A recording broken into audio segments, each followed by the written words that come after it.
नमस्कार दोस्तों, कैसे हैं आप लोग। ये कंट्रोल सिस्टम के क्वेश्चंस हैं। क्वेश्चन है the magnitude plot of a certain controller is given below. The controller is lead lag lag lead और लीड लैग। देखिए लीड कंपनसेटर जो होता है आपका, it is equivalent to high pass filter. ये हाई पास फिल्टर के equivalent होता है। Lag compensator is equivalent to low pass filter.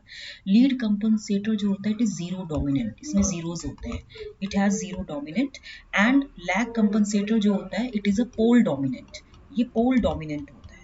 Pole zero plot जो लीड कंपनसेटर का होता है, जो पोल जीरो प्लॉट होता है वो इस तरीके से होता है। ओके, यहाँ पे ये होता है +20 dB पर डिकेड, ये 0 dB पर डिकेड, ये -20 dB पर डिकेड होता है। तो यहाँ पे जो है 0 है, ओके, यहाँ पे पोल है, इधर भी पोल है, इस पॉइंट पे अगर आप देखें, एंड इधर भी आपका एक 0 है। ठीक है, तो ये गिवन प्लॉट जो है आपका, ये जो प्लॉट आपका बताया जा रहा है, जैसे ये इस पॉइंट पे क्या है -20 dB पर डिकेड, इस पॉइंट पे +20 dB पर डिकेड, ओके, और इस पॉइंट पे 0 dB पर डिकेड। तो यहाँ पे आप देखिए ये आपका lead lag compensator, this is your lead lag compensator. Next question है a state space representation of a system is given by dot x is equal to ax plus b and y is equal to cx where a is this, b is this, c ये आपका ये दिया। तो time response of the system will be, आपने पढ़ा होगा time response of the system पूछ रहा है, तो इसके लिए हमें सॉल्व करना पड़ेगा। यहाँ पे आप देखिए S I minus A is equal to क्या होता है, आई इज आइडेंटिटी मैट्रिक्स, तो यहाँ पे हो जाएगा एस एस, और यहाँ पे 0 0 एंड माइनस ये कितना हो जाएगा 0 -4 1 0। इसको सॉल्व करेंगे तो ये हो जाएगा s -1 + 4 and this is s। जब आप इसमें एस आई माइनस ए का इनवर्स निकालेंगे तो कितना होता है, आपने फॉर्मूला पढ़ा होगा a inverse is equal to adjoint a upon determinant a। तो ये वैल्यू कितनी हो जाएगी आपकी, adjoint a upon determinant a, that means ये हो जाएगा आपका 1/s² + 4, और ये वैल्यू हो जाएगी s 4, जिसे प्लस माइनस माइनस प्लस, तो यहाँ पे s ये हो जाएगा +1 और ये हो जाएगा -4। ठीक है, तो ट्रांसफर फंक्शन इसका क्या होगा, ट्रांसफर फंक्शन होता है c of S I minus A of inverse b plus d। यहाँ पे अब हम इसको, हमारे पास जगह नहीं है तो मैं इसको इधर करके दिखाती हूँ आपको, इधर अनटाइटल्ड में। तो यहाँ पे c of si minus a inverse b plus d, this will be your transfer function। तो यहाँ पे c आपको क्वेश्चन में दिया ही है, c is how much, it is given as, अगर देखा जाए तो आपको c कितना दिया है, ये 1 - 1 का ट्रांसपोज। ठीक है, b दिया 0 1, तो यहाँ हम लिख लेते हैं जो आपका c है वो कितना हो जाएगा 1 - 1, then s -4 1s 1/s² + 4, and यहाँ पे b की वैल्यू 0 1 थी। b की वैल्यू जो थी, देखिए b दिया था 0 1 का ट्रांसपोज और c दिया था 1 - 1 का ट्रांसपोज, तो हम इसको ऐसे लिख सकते हैं। ठीक है, ये इसने दिया हुआ है। ठीक है, अब हम इसमें क्या करेंगे, you have to solve it further. जब आप इसको फर्दर सॉल्व करोगे, what you will get 1/s² + 4 into 1 - 1, and here it will be this into this plus this into this 1, then this into this plus this into this s। ठीक है, तो ये value कितनी होगी, 1 और s आ गई, तो ये वैल्यू हो जाएगी 1/s² + 4 into 1 - 1, and this will be 1s, and it will come out to be as how much, 1/s² + 4, and this will be 1 into 1 minus s, यानी कि 1 - s। ठीक है, H S is equal to कितना हो जाएगा, जो आपका transfer function होगा ये हो जाएगा 1 - s/s² + 4 is equal to 1/s² + 4 minus s/s² + 4। जब हम इसमें लाप्लास ट्रांसफॉर्म लगाएंगे तो ये हमारा फ्रीक्वेंसी रिस्पॉन्स होता है h(s), और ये हमारा इम्पल्स रिस्पॉन्स होता है, राइट। तो ये वैल्यू हो जाएगी 1 - s, sorry, it will come out to be as 0.5 sin 2t, sin 80 is what, a² + s², यही होता है ना, नहीं, ठीक है, माइनस cos 2t, यही वैल्यू आएगी, s/s² + 2² is cos 80, a is what 2, and sine 80 is this much. यहाँ पे आप इसको ऐसे भी लिख सकते हो, जैसे 1/2/s² + 2² था। तो यहाँ पे आप कितना होता है, इसको आपको वो करना पड़ेगा ना, जैसे L sin 80 कितना होता है, A/s² + A²। A यहाँ पे 0.5 है, इसने इस तरह से एडजस्ट किया है। ये आप निकालिए, ये आप खुद सॉल्व कीजिए, मैं सारा कैलकुलेशन नहीं बताऊंगी। कैसे 1/s² + 4 का इन्वर्स लाप्लास ट्रांसफॉर्म निकालेंगे तो sin 80 आता है। ठीक है, A मतलब 2, तो जब ये 2 होगा तो यहाँ पे भी तो 2 आना चाहिए, तो इसीलिए इसने इसको 0.5 लिखा है, राइट। तो आपका आंसर ये है 0.5 sin 2t - cos 2t। तो मैं यहाँ लिख देती हूँ कि हमारा जो इसका आंसर आएगा time response of the system, वो क्या आएगा, 0.5 sin 2t - cos 2t। Next question है, if we have a control system which is actually unstable or has too low gain, okay, or phase margins, then for a more satisfactory performance of the system, we should resort to which of the following? Reduce the gain of the amplifier, incorporate the phase advance circuit in the system, or use integral error compensation in the system. Select the correct answer code. C. Reducing the gain of the amplifier। जब हम किसी भी amplifier का अगर हम gain reduce करते हैं, then it may improve stability. It improves stability। ठीक है, फेज एडवांस सर्किट जो होता है, इट इम्प्रूव्स द, जो फेज एडवांस सर्किट किसी भी सिस्टम में होता है, तो it improves the gain margin, it improves the gain margin and phase margin bye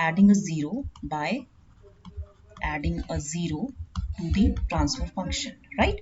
तो इंटीग्रल एरर कंपनसेशन जो होता है, it minimizes steady state error but doesn't improve stability, but does not improve stability, लेकिन stability improve नहीं कर पाता। Integral compensator जो होता है, it adds pole, integral compensator जो होता है, इट एड्स पोल, ये पोल ऐड करता है, it adds pole at origin which reduces stability, which reduces stability. तो याद रखिए, इसने बोला है if a control system which is actually unstable, अगर वो बिल्कुल ही अनस्टेबल है, या उसका बहुत ही लो गेन है, या उसका फेज मार्जिन बहुत कम है, then for a more satisfactory performance, किसी भी सिस्टम की परफॉर्मेंस को इम्प्रूव करने के लिए, उसका अच्छा रिस्पॉन्स देखने के लिए, what should be the conditions, क्या हमें एम्पलीफायर का गेन रिड्यूस करना चाहिए, because it improves the stability. Yes, it incorporates the phase advance circuit, क्योंकि फेज एडवांस सर्किट करने से क्या होता है, फेज बढ़ा देने से it improves the gain margin and phase margin. हम ट्रांसफर फंक्शन में जीरो ऐड करते हैं। यूजिंग इंटीग्रल एरर कंपनसेशन से स्टेडी स्टेट एरर रिड्यूस होती है, but it doesn't improve stability, it reduces the stability, और ये ओरिजिन पे पोल ऐड करता है। इसीलिए जो इसका ऑप्शन होगा, केवल ये दोनों सही है, first and second will be the true, right. Next question है, a second order process having transfer function GS is equal to 40/s of s plus 4. It is cascaded with the standard proportional derivative controller in unity feedback configuration. If the closed loop system having velocity error constant is kb is equal to 80 and damping ratio is 0.5, then the value of controller gain will be kp पूछ रहा है। दी C, जो आपका standard transfer function होता है of a PD controller, proportional derivative controller का जो standard transfer function होता है, it is GCS is equal to KP of 1 plus KDS, ये होता है। तो जो वेलोसिटी एरर कंटेंट है, जो आपका वेलोसिटी एरर कोफिशिएंट है, वो है KB is equal to what, limit S tends to 0 S of GCS GS HS, right. तो यहाँ पे KB वेलोसिटी एरर कोफिशिएंट दिया है, तो ये 80 गिवन है। Limit S tends to 0 S of GCS कितना दिया है, second order process proportional derivative है, तो इसका जो स्टैंडर्ड ट्रांसफर फंक्शन होता है वो KP ऑफ 1 प्लस KDS होता है। Should be right it as KP of 1 plus KDS।